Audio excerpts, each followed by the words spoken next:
Hello, ladies and gentlemen. It is your host with the biggest nose, Jay-Z Courtside, coming at y'all today on Wednesday, June 3rd, or should I say the start of the NBA Finals. First and foremost, guys, before we get into today's episode, obviously there was no show yesterday. I would like to apologize. I know a lot of you guys don't like when I wear my glasses for these pods. I have a huge sty on my left eye, and I can barely open it up, so I feel like it's not smart to wear my contacts in the middle of an infection on my eye. So my apologies to everybody watching.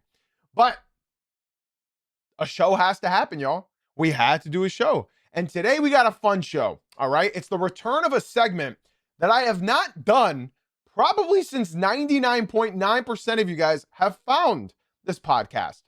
As y'all know, I started these podcasts at the start of this NBA season. I said I want to do this for 10 seasons to come at minimum. And when I started this podcast, all of my gaming audience didn't care about basketball. So the moment I would start the podcast, 99.5% of the people watching me would leave the podcast. So I couldn't do this segment. But now that I have you beautiful individuals who watch and listen every day, live or on the podcast, I'm able to bring this segment back. So please, if you guys are excited for this segment, be sure to drop some likes, follow, subscriptions, all of that jazz. Continue to watch and join our Discord server to continue to help me do this segment, all right?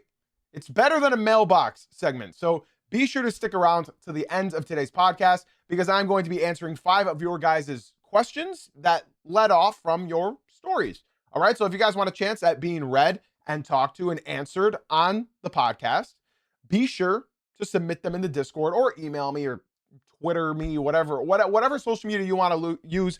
I will see it. Okay, guys, let's get started with today's podcast episode. I appreciate everybody for tuning in live. Shout out to all of you guys. TikTok, YouTube, be sure to drop some likes, follows, subscriptions, all that jazz. Twitch chat, you guys already know you guys got the easiest job in the whole entire world. Sit back, relax, grab a cup of coffee, an energy drink, whatever, and enjoy the show. Big Beezy, my Heat fan, thank you for the 16-month resub on the Purple app. I appreciate you guys. Game 1 begins tonight. Game 1 begins tonight. Now, I already did a full series preview in the last podcast for this series. My prediction was ultimately Spurs in 7, and it seems as though the Corgi agreed with me. Tonight is game 1. The New York Knicks have won 11 games in a row. They've had arguably one of the most dominant playoff runs of this millennial. They have.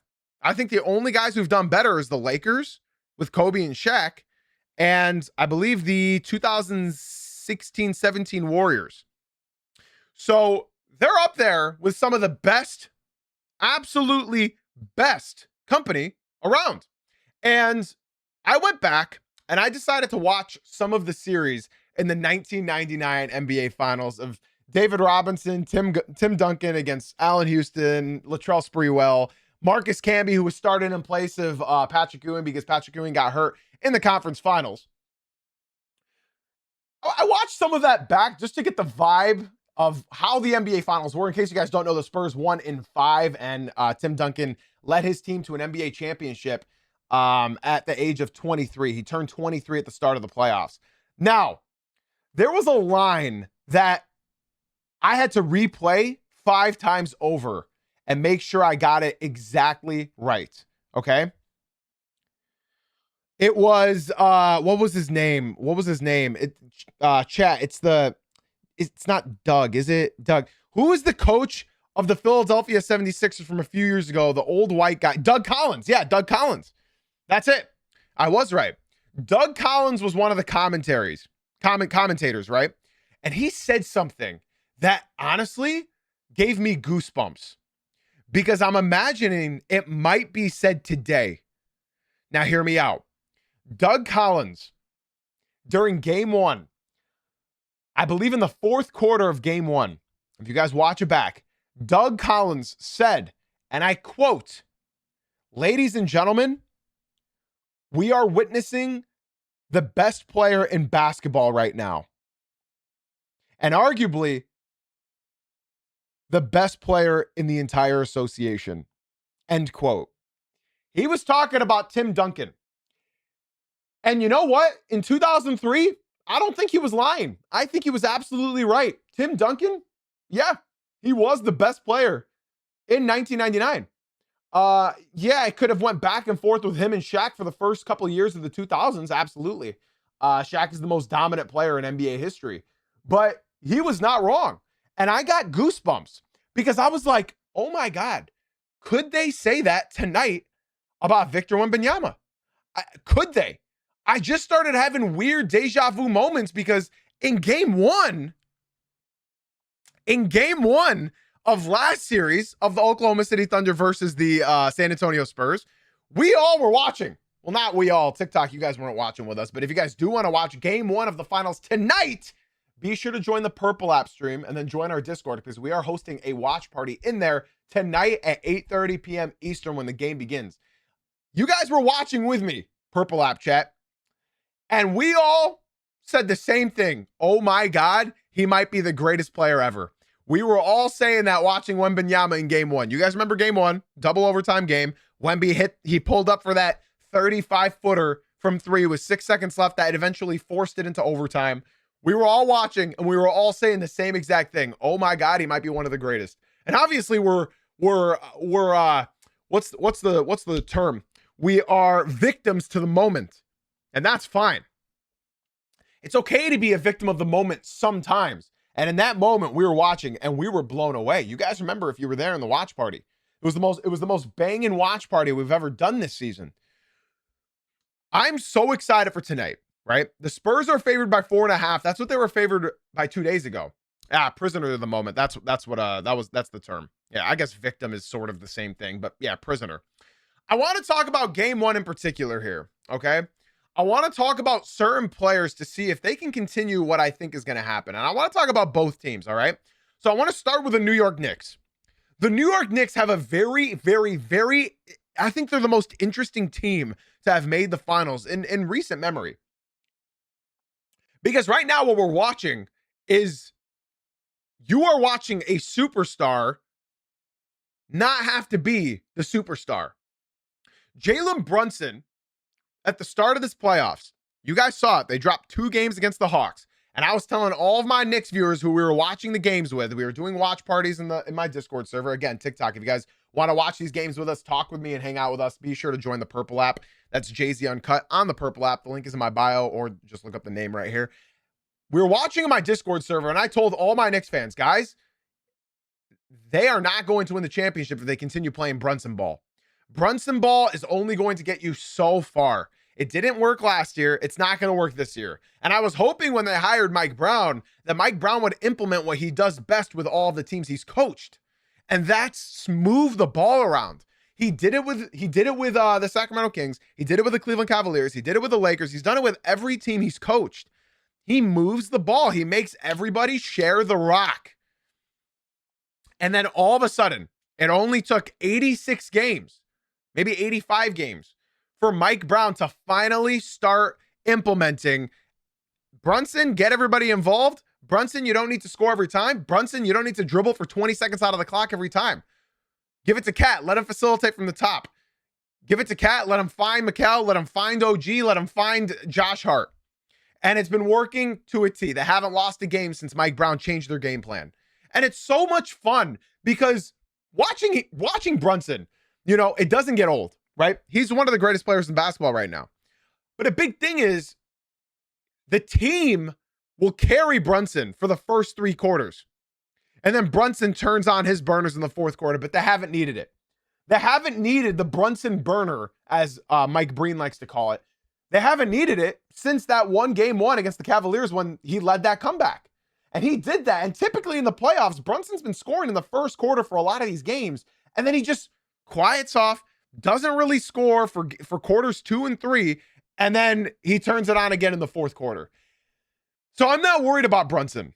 In fact, the only reason I would worry about him, and I'm going to say this now, okay? Because game one might be the worst game of the series for Jalen Brunson, okay? And there's a guy in the TikTok spamming, Brunson pushes off every time he dribble drives. So does every player in the NBA. What a fucking idiot.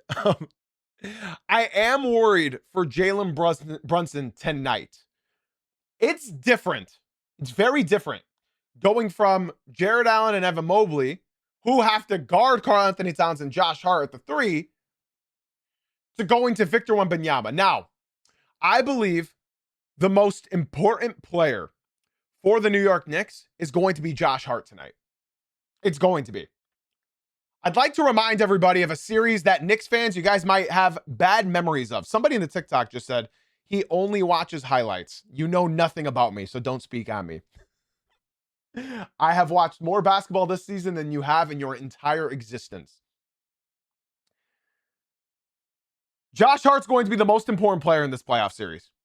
It is. He's going to be. I'd like to remind Knicks fans of something very scary. And please, guys, don't get nightmares. Don't start cursing me out for mentioning this.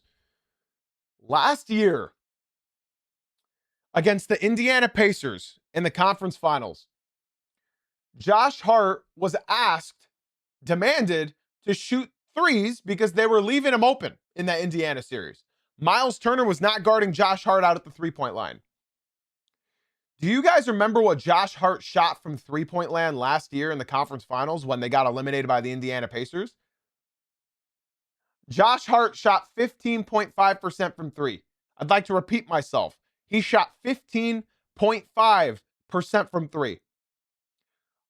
Ladies and gentlemen, if Josh Hart does not shoot the way he did against the Cavs, this is going to be a quick series. Josh Hart needs to prove to himself, he needs to prove to everybody that he is not going to crumble in the biggest moment again. This is why I said Josh Hart is going to be the most important player offensively for the New York Knicks. If Josh Hart is not hitting the three, you guys already know what the San Antonio Spurs are going to do. They're going to defend Josh Hart the same way they were defending Alex Caruso. Alex Caruso made them pay for 5 out of the 7 games.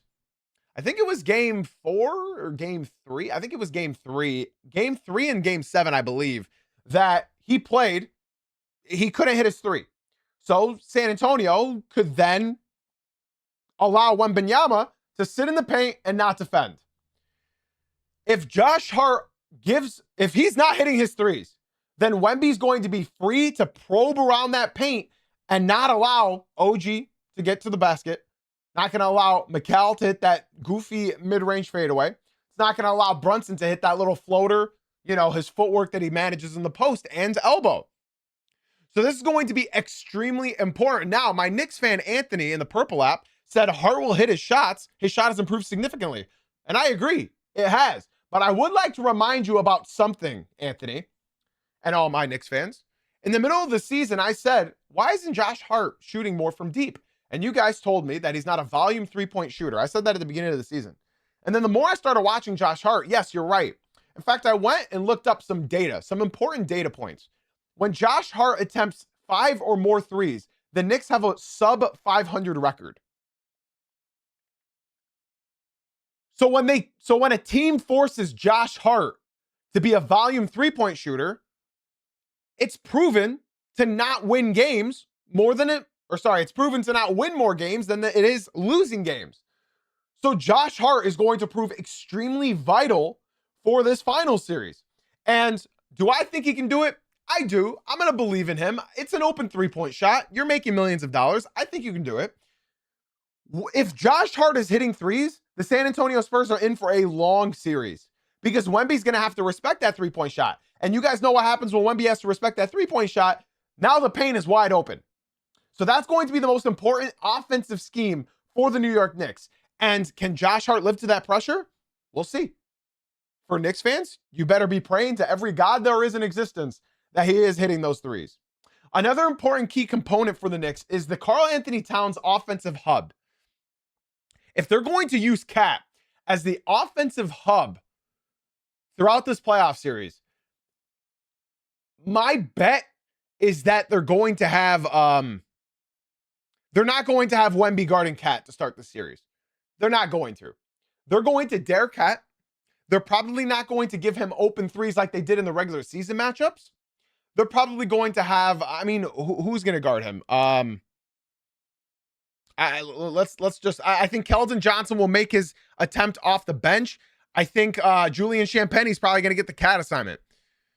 And if Karl-Anthony Towns is being defended by Julian Champagnie, I don't think it's going to work out that well. I don't. I think you're going to see Carter Bryant come out on the court, get a bunch of fouls. I think Cat's going to have a very important series because, as we all know, Cat's defense has significantly improved in the playoffs, right?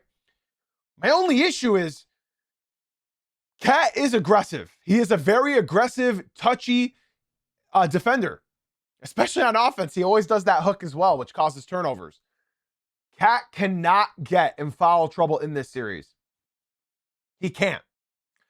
We don't know really how well Mitchell Robinson's health is going to be throughout the series, especially with his brace that he's going to be having to wear on his hand. I think he should shoot underhanded from the free throw line. I think he should.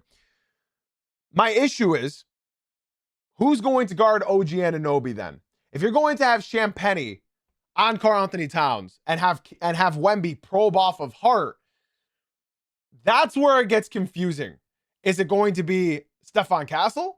Or are you going to have They're going to have Stephon Castle on Brunson. Who's Fox going to guard?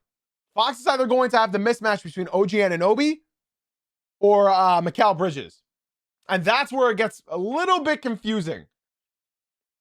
As we all know, the Knicks have some of the best perimeter defenders in the NBA, right? In Mikal Bridges and OG Anunoby. And hell, I'll even throw Landry Shamet in there. One of the best off the bench for the perimeter defender. Vassell will probably be on OG Anunoby, but honestly, you could see him on Mikal Bridges as well. All I have to speak on, though, for Karl-Anthony Towns is don't get in foul trouble. If you get in foul trouble, your offense will suffer. And I don't mean that. Mitchell Robinson is going to be good. He's going to be aggressive. He's going to be strong. But I guarantee you, anytime Mitchell Robinson plays with any sort of aggression, they will call foul. Mitchell Robinson is not Karl-Anthony Towns. Karl-Anthony Towns fouls a lot throughout a basketball game. They give him the benefit of the doubt and don't call 75% of them. Mitchell Robinson is not going to have that benefit of the doubt. If he's guarding Victor Wembanyama the way that Isaiah Hartenstein was guarding Victor Wembanyama, they're blowing their whistle. I'm sorry, the officials do not respect Mitchell Robinson the way they do Isaiah Hartenstein, Karl-Anthony Towns, and Victor Wembanyama. Or I'll even throw Chet Holmgren into the mix, even though he was, we all saw his series. It's going to be very, very, very, very interesting to see what happens throughout game one, because I think you're going to see a lot of different matchups being thrown out. For the Spurs side, I do want to talk about them offensively. Their three-point shot has been hitting. It has been. And when you look at this team, they were not a three-point shooting team throughout the first 75 games of this regular season.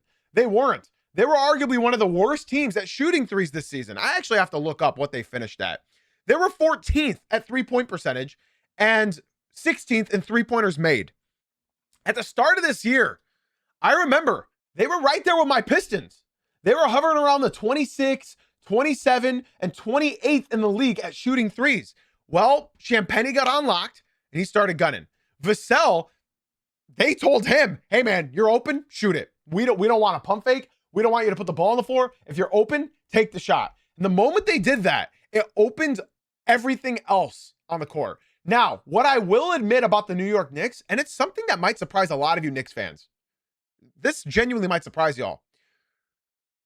As you guys know, the Pistons, the Magic, the Rockets, those three teams were prolific at scoring in the paint throughout the regular season. We all know that, right? Do you guys know who's been averaging more points? And of course, I'm saying averaging because it'd be unfair to compare a team that played 7 games versus a team that has played, 3 full series. The New York Knicks have been averaging the most points scored in the paint throughout this entire playoff run. And that's something you can be like, damn, that's great. Well, it's sort of a catch-22. They have been averaging significantly the most points in the paint throughout this entire playoff run. And you can go ahead and look at their matchups. Now, they went up against the, who was first? The Atlanta Hawks. They had no center. They had no perimeter. They had no paint protection. And Onyeka Okongwu, Jalen Johnson, and what's his name was hurt. God, what's the guy's name that was hurt? Somebody will remind me in a second. The white guy that was hurt off their bench that they traded for mid-season. He came from the Grizzlies. I don't remember his name. Yeah, y'all got it, bro. I don't remember. Some guy in the TikTok named Johnny Utah. Yes, Jock Landale. Thank you, Jock Landale. This guy in the TikTok named Johnny Utah has been spamming "You don't know basketball." TikTok, I just have an announcement for you guys. Can y'all do me a major favor? Leave the TikTok stream. You see this right here, Jay-Z Uncut, and you see that purple logo? Come to the Purple App stream. I'd love to say the name. It rhymes with witch. Be sure to come through to the Purple App stream. Get away from guys who are like Johnny Utah and swing on into the Purple stream. Not only will I gift you a $6 subscription if you watch your first three streams in a row over here, but if you do come over here to the Purple App stream, you can watch the game with us tonight as well, because we are hosting a watch party, not on the Purple App, but in our Discord server. Okay? So if you guys are enjoying today's stream, and you guys do enjoy every stream, Johnny Utah also said, so now you're begging for money. No, I will give you money if you come to the Purple App. Johnny Utah is just rage baiting over there in the TikTok. If you do come to the Purple App stream, I will then gift you a $6 subscription so you no longer get ads. And if you do join the Purple App and join the Discord, you'd be able to watch the game with us. Ra, thank you so much for the follow on the Purple App. I appreciate you very, very much. Thank you, bro. Much love. What up, cuh? Shout out to you, Ra, for leaving the TikTok and coming through to the Purple App. My baby user said I also joined the Discord. Hell yeah. If you watch your first 3 Purple App streams in a row, I will personally gift you a $6 subscription on the Purple App. All right. So I'd love to see you guys come through. And for those of you that are asking, are you streaming it on the Purple App tonight? No, we will be streaming it in my Discord server. So if you guys want to watch the game with us, the only way to join our Discord server is by joining the Purple App stream. So if we can get an exclamation point Discord, I see people asking, how do I join the Discord? Just type exclamation point Discord in the Purple App, and you will join our Discord server. You cannot join the Discord from the TikTok. You can only join the Discord to watch the game with us in the Purple App stream, because we will be hosting the watch party in there tonight at 8:30 p.m. Eastern. Thank you, everybody, for sending them the Discord link in the Purple App chat. I appreciate it. Now, let's continue with what I was talking about. Was I on the topic of who was it? I was talking about the people who they've gone up against in the paint. The next series was the Philadelphia 76ers. They had Andre Drummond, who even in his prime was not a good defender in the paint. As somebody that watched him, as somebody that rooted for him, he is not a shot blocker. He is not even a presence in the paint, especially now that he's 32. Joel Embiid can't jump off of any feet anymore at all, so they had no paint defense either. Okay, then you go to the Cleveland Cavaliers series, who were already banged up, who were already tired after their 2 7-game series. Evan Mobley was being pulled out to the three-point line. Jared Allen was being pulled out to the three-point line because Hart was hitting his threes, and Cat, as we all know, is hitting his threes. So throughout the playoffs, in the first 2 series, the Knicks were not up against any prolific shot blockers or paint defenders, right? In the first 2 series. In the conference finals, they were up against prolific shot blockers. The only issue is they were hitting their threes. So those shot blockers down low were forced to go out to the three-point line. So if they can eliminate that type of defense for the San Antonio Spurs, they will have a streak of good luck in this series. If Wemby's able to probe in the paint, they are failing at their offensive scheme. It will not work. Ladies and gentlemen, I have watched, in my opinion, 4 of the best mid-range shooters in the entire NBA association suck. And I mean suck against the San Antonio Spurs this season. I'm going to go in order of these 4 guys. All right.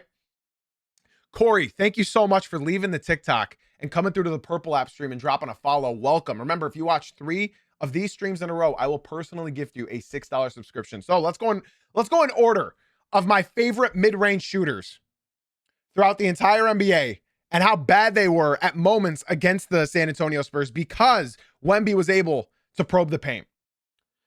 Celtics versus Spurs. Jaylen Brown's mid-range was broke against the San Antonio Spurs this year. The only time it looked good was when their three-point shooters, Sam Hauser and everybody, was hitting their shots. When they weren't hitting their shots, Victor Wembanyama was able to probe the paint, and just the presence alone forced Jaylen Brown to shoot season-low efficiencies against the San Antonio Spurs. Now, next, let's go to Cade Cunningham, arguably one of the best mid-range shooters in the league. I watched Cade look like prime Rodney Stuckey against Victor Wembanyama. Could not hit a single mid-range shot when Victor Wembanyama was able to probe the paint. As we all know, the Pistons don't have great perimeter shooting. So, all series, Wemby was sagging off of Asar Thompson and just standing in the paint, thus forcing Cade Cunningham to take horrible mid-range shots, and they weren't dropping.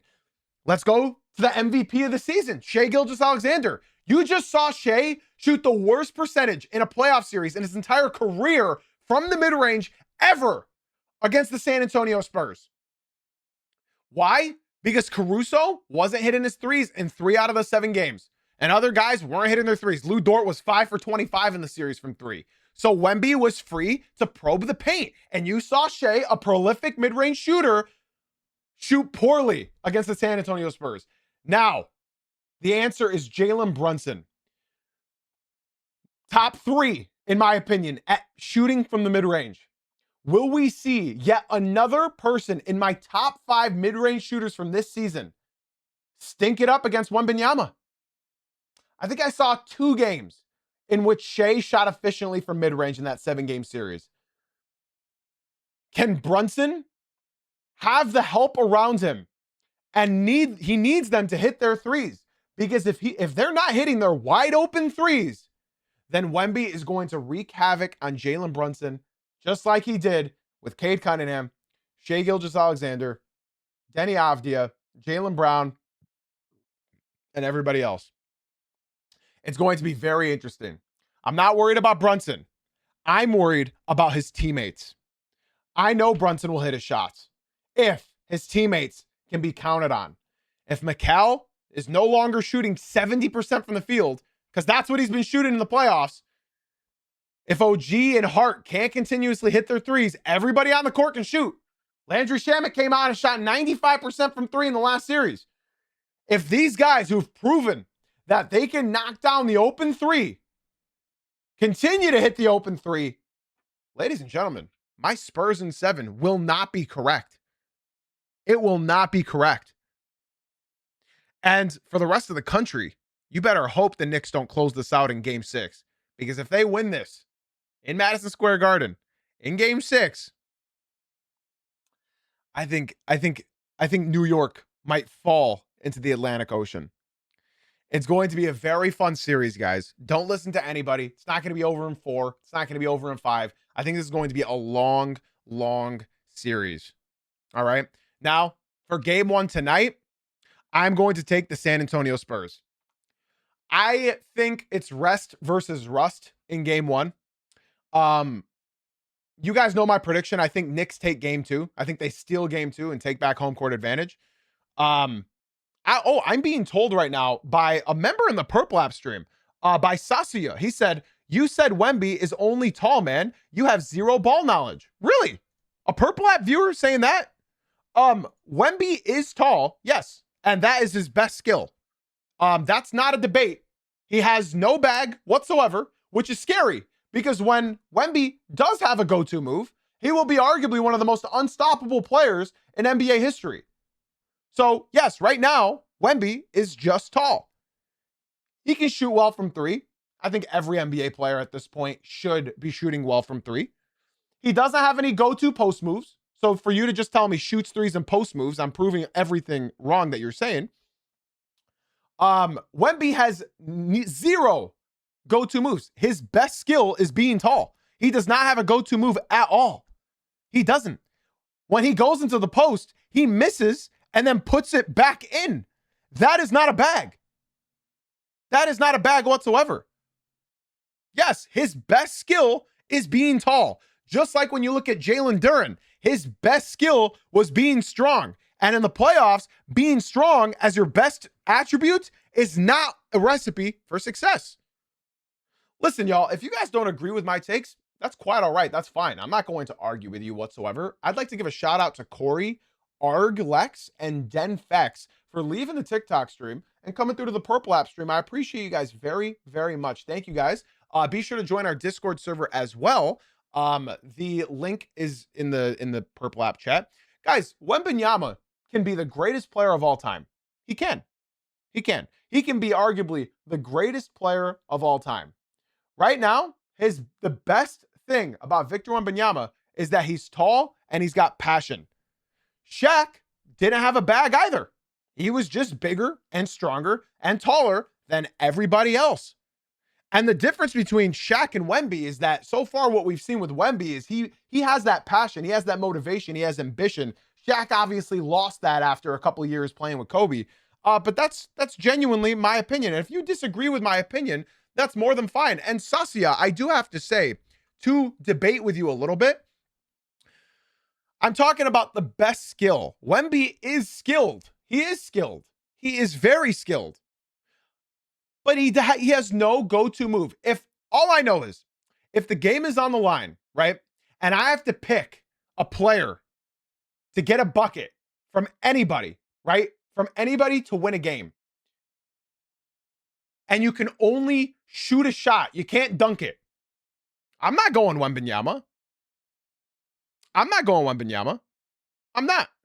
If you need like a step back three, if you need a step back midi, if you need any sort of finesse shot, anything, I'm not going to go Wembanyama yet. I'm not. And that's not crazy to say. I agree with you, Moose. Shaq had a few post moves. And you said, I mean, literally few. Elbow, spin, power. That was basically his entire game plan through his first 10 years until he got overweight and, he got all those injuries. I don't think that's crazy to say, Saskia. I don't. I really don't think that's crazy to say. Watch Victor Wembanyama. I've watched him all year. I've watched him all last year. I've watched him all his rookie year. I have. I love Wemby. And I think, genuinely, he could be one of the greatest players, if not the greatest player of all time. He shoots well from three, which is pretty basic of a skill at this point. It's a pretty basic skill in the NBA. I mean, the average shooter is shooting 35% from three. If a player can't shoot from three, then I question their work ethic, right? That's just plain and simple. That is a pretty basic thing. But the thing that Wemby has on everybody else is that he's taller than them. That's not crazy to say. He's taller than them. So, yes, I'm still going to stay true to what I said. Wembanyama has no bag. He's got moves, he's got skills, but he just does not have a bag. And I'd like to read these two messages from my biggest Spurs fan in the Purple app. He said, I'm a diehard Spurs fan. Wemby has no bag at the moment. You, my friend, have no ball knowledge. Talking to you, King. And then my big Spurs fan also said, nobody has ever said Wemby has no skill. Thank you.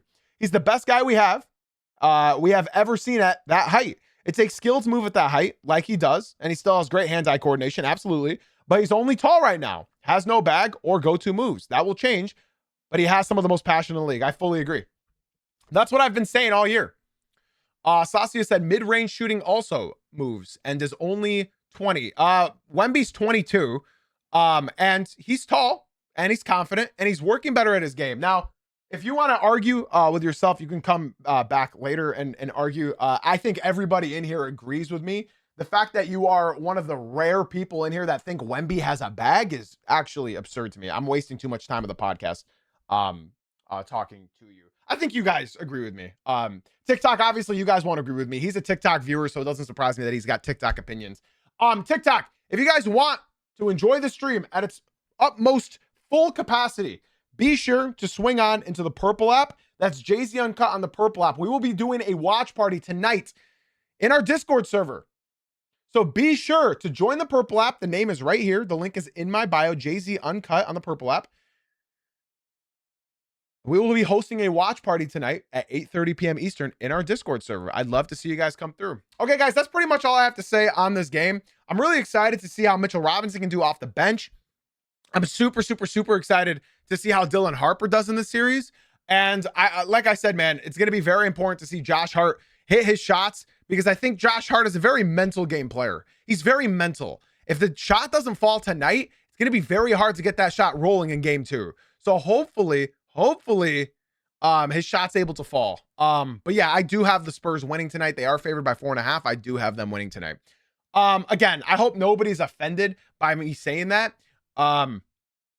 Yeah, I just don't think Wemby has any go-to moves. Like, yeah, he can score, absolutely. He just doesn't have a scoring bag. He doesn't have a repertoire of skills to get in his bag and use his go-to moves. He just doesn't have that yet. But yeah, the only reason I say Josh Hart is super, super important is because if Josh Hart is not hitting his shots, then Wemby's able to camp in the paint.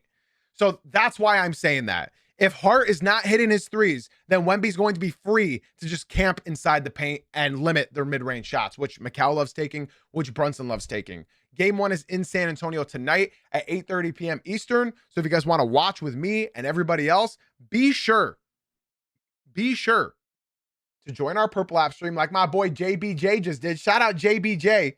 Shout out to you for coming through to the Purple App, Jay-Z Uncut on the Purple App. And be sure to join our Discord server as well, !Discord, so that you can watch the game with us tonight. Guys, let's go ahead and move on. Let's go ahead and move on to my next topic. Now, be sure to stick around to the end of this podcast. We got some fun topics, all right? Let's move over these with some speed, okay? So, guys, this is a quick question for y'all. Are you up or down on the, quote, new finals courts? Now, I wanted to talk about this a couple days ago, but the podcast is just so long. Listen, y'all, this looks incredible. And honestly, these graphs that were made, they don't look like this. They look better in person. If you guys want, go on Twitter. They were taking photos on this court yesterday for the Spurs. I will say something that this might make me sound like an old head. TikTok told me to stop glazing. You know what, Ibrahim? I'll stop doing something. I'm done streaming on TikTok for today. If you want to watch more of this stream, because we're nowhere near done yet, I'm done streaming on TikTok. So Jay-Z Uncut on Twitch. See you guys. We're live on Twitch. Jay-Z Uncut on Twitch. Either come through or miss out on the rest of the show. Bye, guys. I'm just baiting them into coming here. They're all saying, no. We will be going live on there shortly. We're just trying to bait more people over here. I think this court's badass, but this might be me being an old head, and I'll let y'all agree. Okay, I'll wait to hear what y'all say. I don't like the horseshoe at the center logo. I don't. I watched back the finals from 2005 of Pistons versus Spurs. I don't like the horseshoe at the center of the court. If you guys don't know what I'm talking about, when it was Pistons versus Spurs in the NBA Finals in 2005, they used the actual logo that says Spurs on it, right? I don't like the horseshoe at the center court. It looks awkward with the Larry O'Brien trophy. Maybe I'm crazy, but I'm not a huge fan of the horseshoe. I like the word that just reads Spurs. You know what I mean? The finals are on the court. I believe they wouldn't add that if not. Now, I guess I have another. I don't know if you guys noticed this. Did you guys notice that this is the new Larry O'Brien trophy? I don't mind it. It looks good. If you guys remember the old Larry O'Brien trophy, old Larry used to have a rectangle as a base. You guys probably can't picture it. So old Larry O'Brien trophy center court. You guys probably don't recognize it, but this is what it used to look like. I guess I can't find a big photo. Let's see this Yahoo post. Yeah, there you go. It's got the square base at the bottom, right?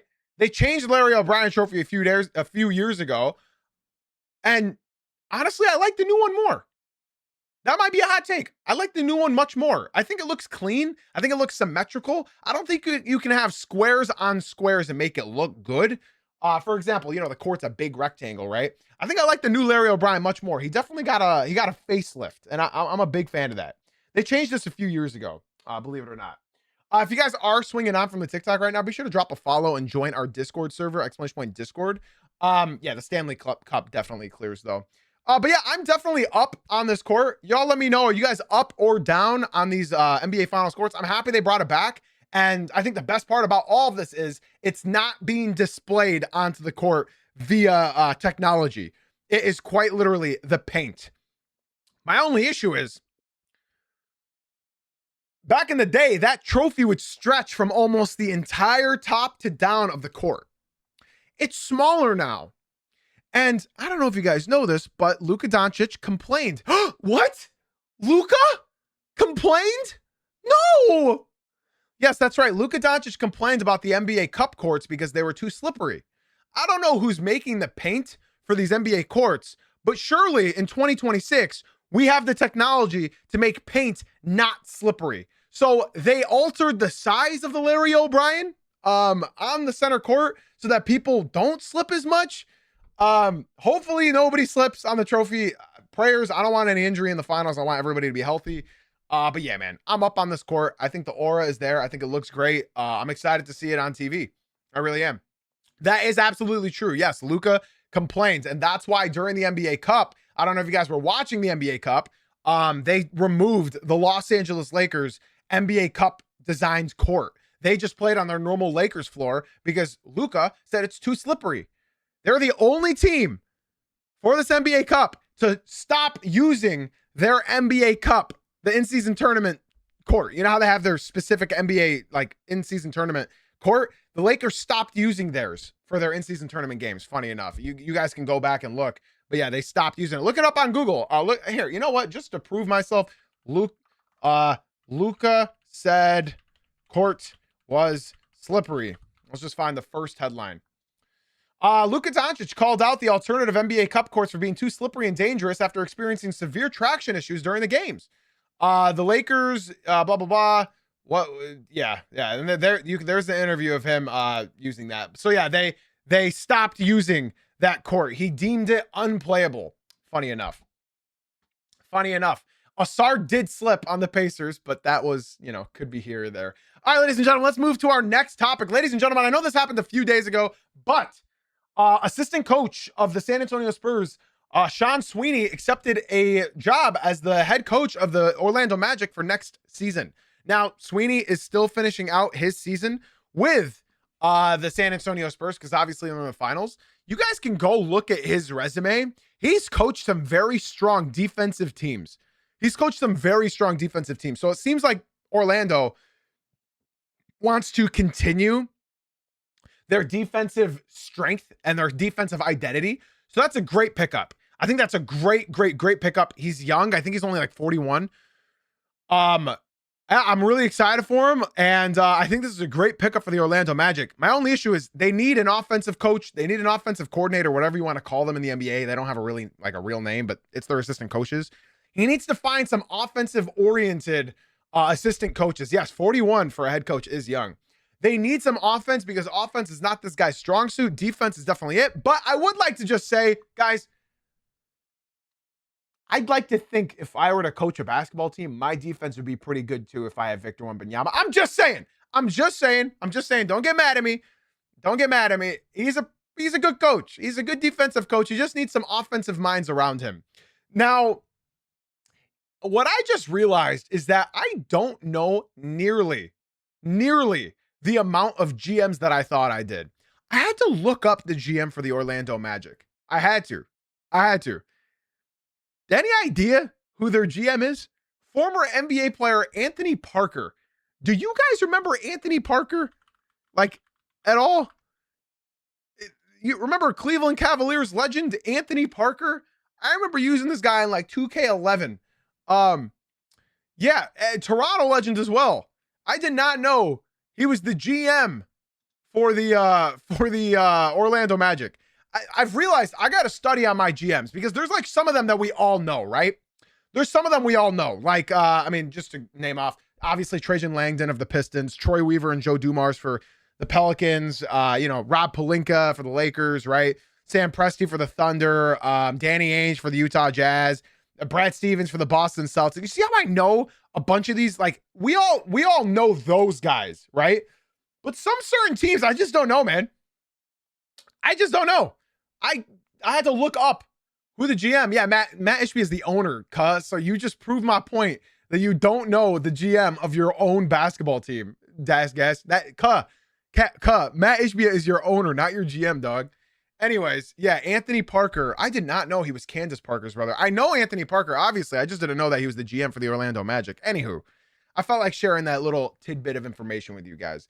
Let's go ahead and move on to my final point. My final storyline.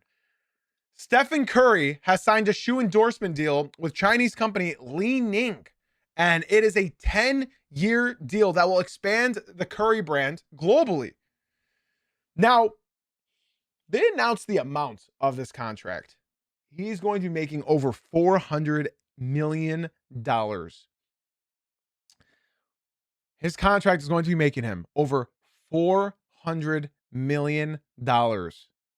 And you know what's insane about this? Li Ning, the only time I've heard of that brand is from back in the day on 2K. They're probably still in 2K, but back in the day, like when I'm saying like 2K12, 2K13, 2K14, and I would put shoes on like specific players, I'd see Li Ning and I'd be like, what the fuck is this Dollar General ass brand? I never knew what they were when I was 16. I never heard of them. This guy's going to be making $400 million. It's crazy. It's crazy. Call me a casual all you want, but shout out. Yeah, D Wade went with them. Yes. D Wade went with them. That's another thing that I had to look back and like think of it as like, is this the Mandela effect? Was Dwayne Wade wearing these? Yeah, he was. Isn't that crazy? Isn't that crazy? He's gonna be making $400 million, bro. $400 million. There will be a huge lawsuit when they can't pay him. We'll see. We'll see. But shout out Steph Curry. That's awesome. That's a great move. And guys, be sure to join the Discord server again if you guys are watching on the Purple App stream. And I do have to repeat myself, TikTok, if you guys are enjoying today's stream, be sure to come through to the Twitch stream. That's Jay-Z Uncut. The Purple App, the link is in my bio. If you guys want to watch the game with us tonight, what are you doing? We're going to be doing a watch party in our Discord server tonight at 8:30 p.m. Eastern. Join the Discord server. The only way you can is by coming through to the Purple App stream. That's Jay-Z Uncut on the Purple App. Guys, let's move on to our final segment of today's show. Now, like I said, this is a segment, right? This is a segment that I have not done since the beginning of my podcast days at the beginning of the season. The reason being is I didn't have many viewers to be able to do this, right? This segment is called Toss-Ups, and eventually they're going to be just called Friday's Toss-Ups, okay? During the NBA season, not the offseason, during the NBA season, we are going to be doing, our obvious same schedule, Monday through Friday, 9 a.m. Eastern pods, and we are going to be ending every Friday episode with Friday Toss-Ups, where I take about 3 of your guys' toss-up stories / questions in our Discord server that you guys send me, or on Twitter, wherever you guys want, where you guys ask me a question, NBA, non-NBA related, and I answer them on the stream. You get a shout out for doing it and everything. So, you have 50 people listening on Spotify. You have 30 people listening on Apple. You have thousands listening on TikTok every day. And you have over 1,000 listening on Twitch every day. And on YouTube, I think you get like 50 to 150. So if you guys want to be mentioned in all of this, be sure to join our Discord server and help me, because I'm going to need more and more of these throughout the NBA Finals, because we have 2 days off in between each game. So I'm going to be able to do toss-ups more often. All right, y'all? So I'm going to go over, I saved 5 of them that you guys asked me, and we are going to go over some toss-ups. All right? Some toss-ups. All right, up first, I'm going to go ahead and read. I will go with Anthony. So Anthony, one of my big Knicks fans in the Discord server, went ahead and said, I miss watching post moves, baseline middies, and iso ball. I'm not a huge fan of the 3-point focused modern NBA play style, but the analytics say that this is the most effective way to win games. Jay-Z, do you think analytics has brought basketball to its final form? Or do you think it will evolve back to the old school hoops? And I thought this is a great question. First of all, I'm glad to hear that. I mean, you are around my age as well. So you grew up around the middies, the fades, the iso ball. So it makes sense why you're a fan of that, right? For me, I don't think analytics has brought basketball to its final form. The NBA always evolves. It always does. And something that you're noticing more now is 10 years ago, exactly 10 years ago, they were saying the mid-range is dead. Well, the past 2 seasons, you have seen the mid-range come back to life. You have players like Jalen Brunson, Shai Gilgeous-Alexander, Jaylen Brown, Cade Cunningham. You have these guys who are basically dared to take the mid-range shot. Whether it's a step back, whether it's a post fade. You guys have seen these stars hit those shots constantly. The mid-range shot has actually increased by, I think it's like 12% from last season. And the season before that, it was by 9%. So mid-range shots have come back. And with analytics, you know, it's always going to make the game evolve a little bit more. But I feel like the only thing with analytics that really irk me as an old head when it comes to basketball is I just miss, man, you guys might clown me for this. I miss seeing Kobe score 50 points, and that was the headline. You never would hear on TikTok because it didn't exist, on Twitter because it didn't exist, bro shooting tour dates. You'd never heard that. Kobe scored 50 points and won. Good game. Doesn't matter about what the percentage was that he shot. He wasn't being called a shot chucker. He was being called a superstar. That's what I miss about older NBA. People really didn't look at the box score and say, well, it took him 40 shots to get 50 points. People didn't look at that. They just looked at the final point scored and be like, wow, Kobe, he's unbelievable. He's crazy. Could you imagine Kobe played today? He would have more haters than Chet Holmgren had haters 3 days ago. He would. So I think basketball will start to evolve back to old school hoops. I think you're seeing paint scoring up over the last decade as well. There's more buckets being scored in the paint. I think people are realizing that you got to play inside out rather than outside in, because the teams that play outside in, well, they were all eliminated in the first round. Look at the Celtics. They play outside in. They get their buckets from the outside and then start driving to the hoop. You got to play inside out. You score down low, then you stretch the floor. That's been the key way to work for every successful team over the last 10 years. So I think old basketball will always find its way to creep back into modern day NBA. Anthony, thank you. Thank you for sharing that story and asking me that question. I appreciate you, bro. Let's move on to the next one. Let's see. Kakashi in the Discord server. He said, me and my friends joined a summer soccer league. We thought we were easily going to make it to the top 3. We ended up going 0-7. Jay-Z, what was the funniest way you've been humbled sports-wise or in general? Now, I can take this sports-wise, but I could also take it general. Since we just talked about the NBA, I'll talk about in general. I think the first time I was humbled was in my content creation. When I started content creation, I think watching what was successful versus doing what I believed in, there's a fine line in that. I think I was humbled by realizing, oh, damn, you gotta be fake as shit to really blow up in this industry. Do I want to do that? And from the beginning, I said no. When I was a gaming creator, when I was averaging 10 viewers, and then I started averaging 500 viewers, it was the same guy that was streaming to 10 viewers as it was that was streaming to 500 viewers. And I think humbled is, I'm sort of twisting your question a little bit.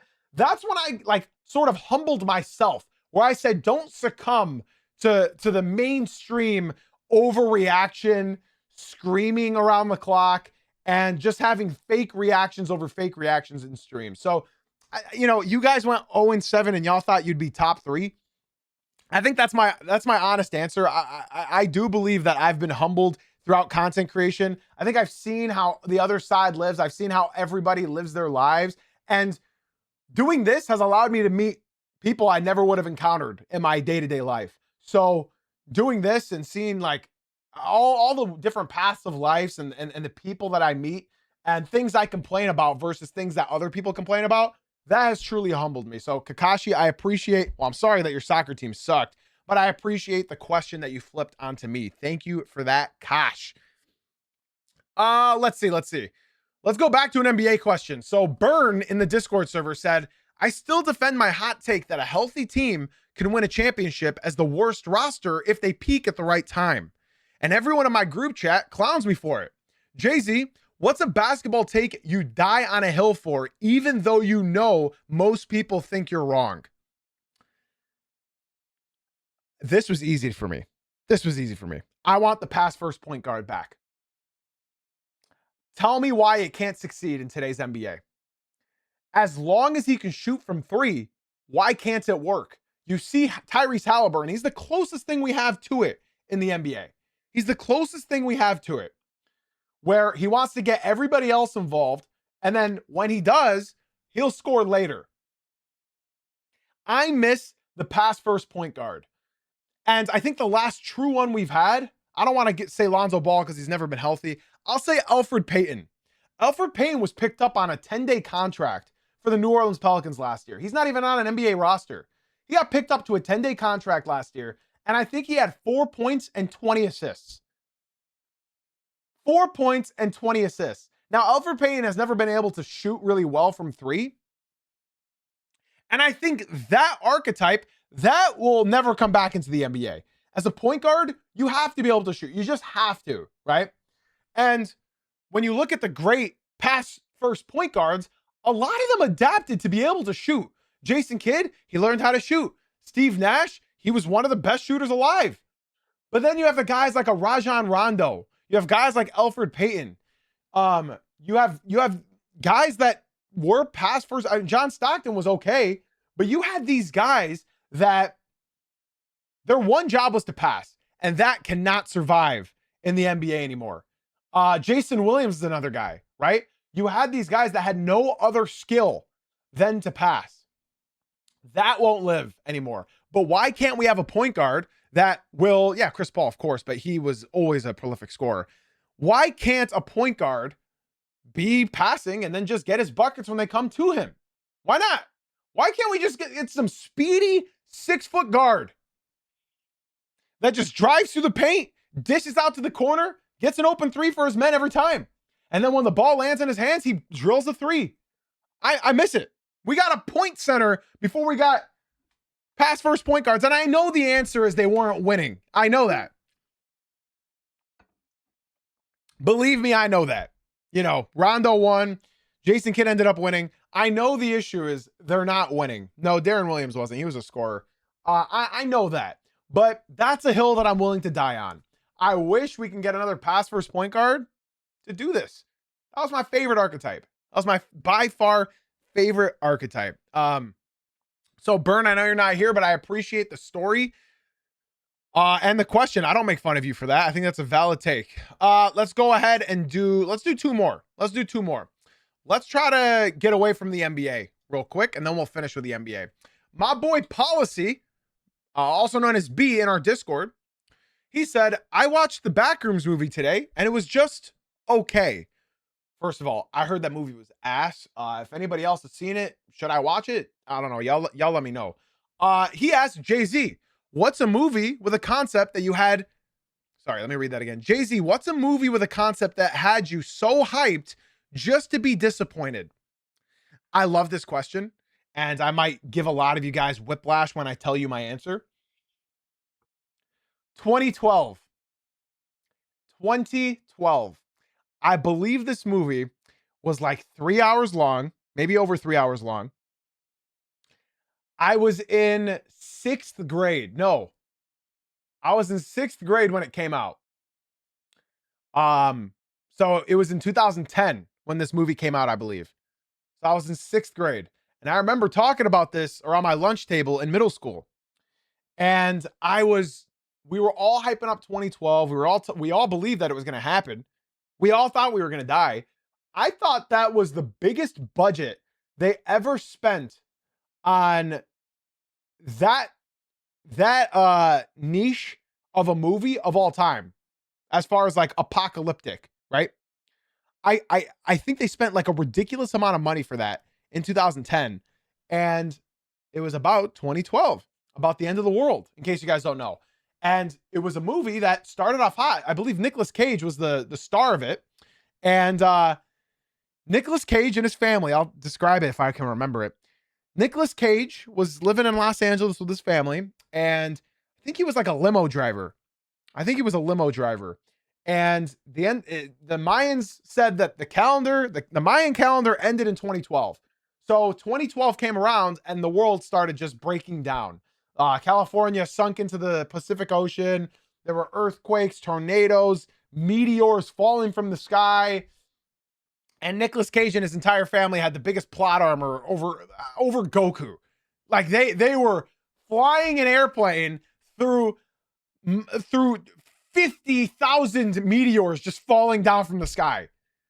The budget was ridiculous, but I think the story was pretty ass. I think Greenland, if you want to watch an end of the world movie, I think Greenland did it better. I haven't seen Greenland 2. But yeah, y'all let me know if y'all think Backrooms was a good movie. I heard people said that it wasn't okay. It wasn't good. Cuss said heard the Backrooms movie was 98% walking and 2% horror. Yeah, see, that shit sounds ass. So, yeah, 2012 is definitely the movie that had me so hyped, bro. I remember we were all talking about it in middle school, man. I remember this vividly. I remember my boy Zach. I'm sure if you guys have been in my community for a long time, my best friend Zach.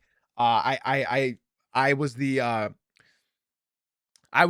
guy who married him and his now wife. I was the ordained minister.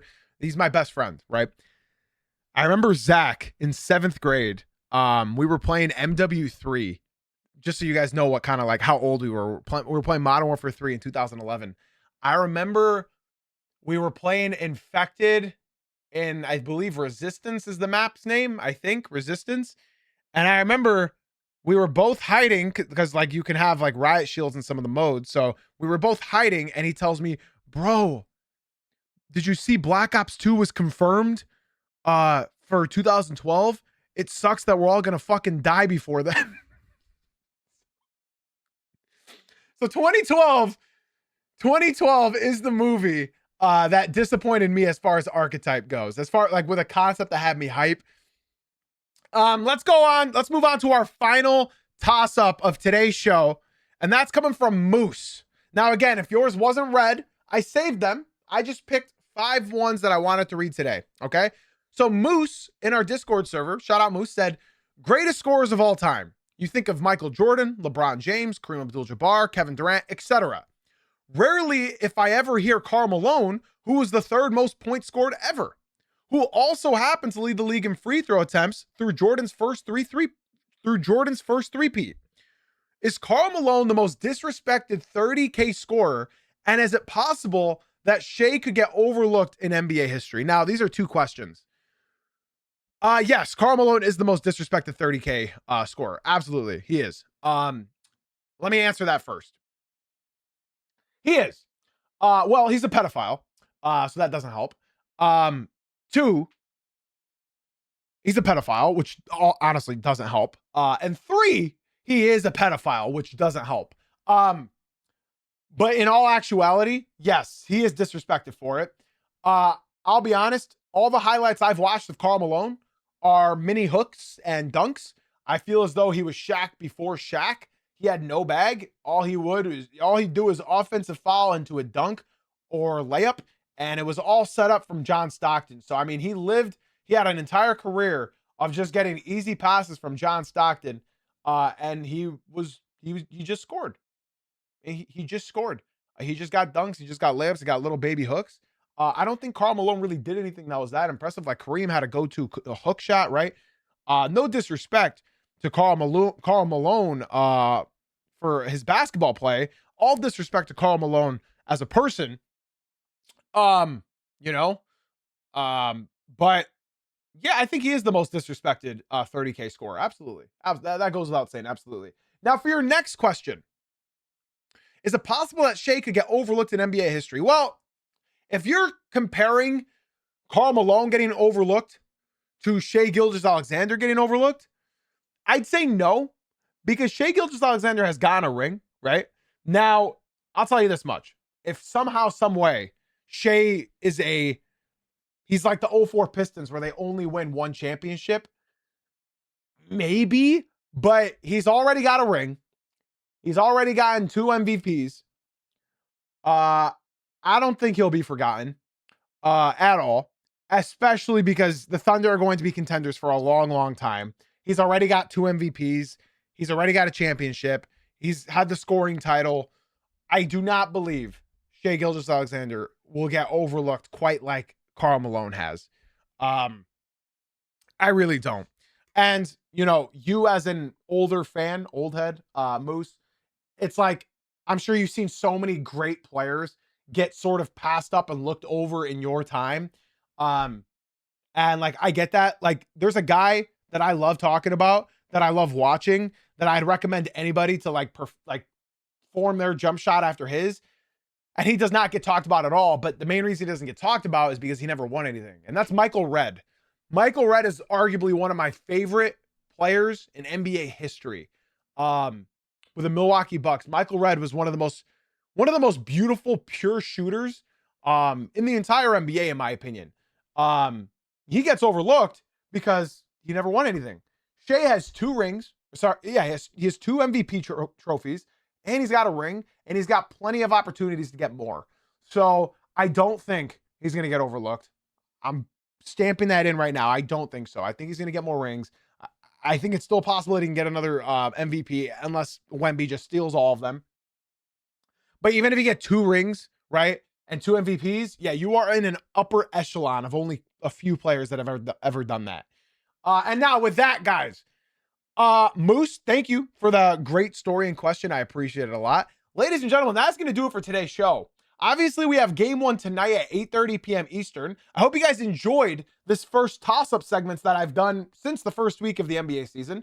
Can I get some W's or L's in the chat? Did you guys enjoy this segment? Please, please, please let me know by giving some 5-star ratings and reviews in the podcast feed and Spotify, YouTube. Drop a like on YouTube.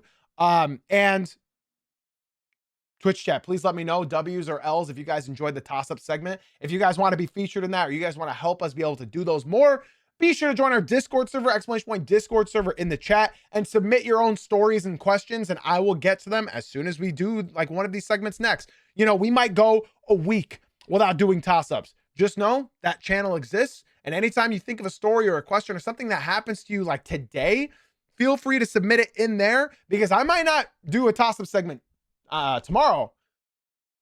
Obviously I won't. I might not do it on Friday, but we will do them. And I will get to almost everything that I feel as though is worthy of being selected. And some might not get selected. Ladies and gentlemen, boys and girls, I hope to see you guys tonight for game 1 at the watch party in our Discord server. Twitch chat, be sure to stick around. Don't go anywhere for a second. I got nothing left to say, y'all, except for thank you for being here. Thank you for being you. And as always, ladies and gentlemen, thank you for watching / listening. And I'll catch you guys tomorrow morning at 9 a.m. Eastern. Be sure to tune in to the watch party tonight at 8:30 p.m. Eastern. Love y'all. Have a blessed rest of your day.